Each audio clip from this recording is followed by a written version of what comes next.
Salut les gourmands, aujourd'hui on se retrouve pour la recette des choux à la pistache. Pour la crème pâtissière à la pistache, j'ai utilisé la recette de Philippe Conticini. Et pour la recette de la pâte à choux, la recette vient de chez Cyril Lignac. Et justement, on commence par la pâte à choux en faisant chauffer 190 g de lait entier, avec 3 g de sucre, 2 g de sel, 75 g de beurre. On laisse fondre. Et quand le beurre est bien fondu, on éteint le feu. Et on va ajouter 90 g de farine d'un coup. Et on mélange pour dessécher la pâte. Quand la pâte commence à accrocher au fond de la casserole comme ici, on pourra la débarrasser dans la cuve du robot. On fait battre le robot 2-3 minutes pour refroidir encore la pâte. Et on va ajouter 140 g d'œufs progressivement. En plusieurs fois.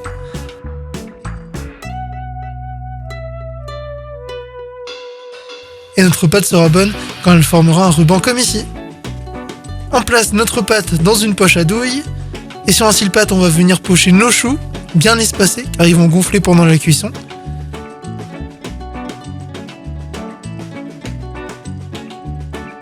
On les dore avec un mélange de un œuf et un jaune.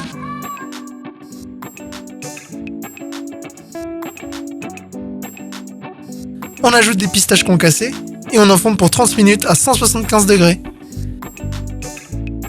Pour la crème pâtissière à la pistache, on commence par faire chauffer 170 g de lait avec 30 g de crème liquide entière. En parallèle, on fait blanchir 40 g de jaune d'œuf avec 35 g de sucre. On mélange et on ajoute 25 g de fécule de maïs et on mélange de nouveau.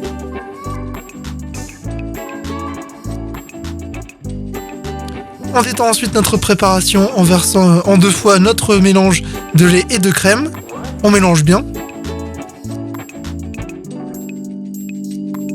Puis on replace le tout sur le feu.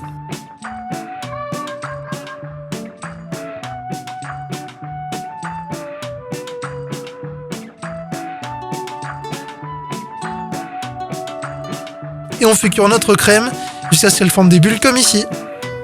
Hors du feu, on va ajouter 100 g de pâte de pistache et 90 g de beurre. On mélange bien.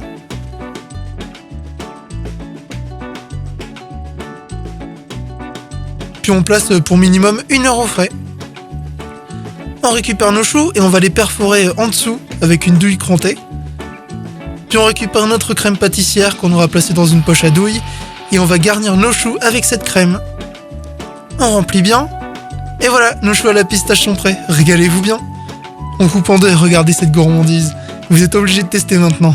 N'hésitez pas à vous abonner à la chaîne pour encore plus de gourmandises. Et d'ici la prochaine recette, n'oubliez pas d'être gourmand.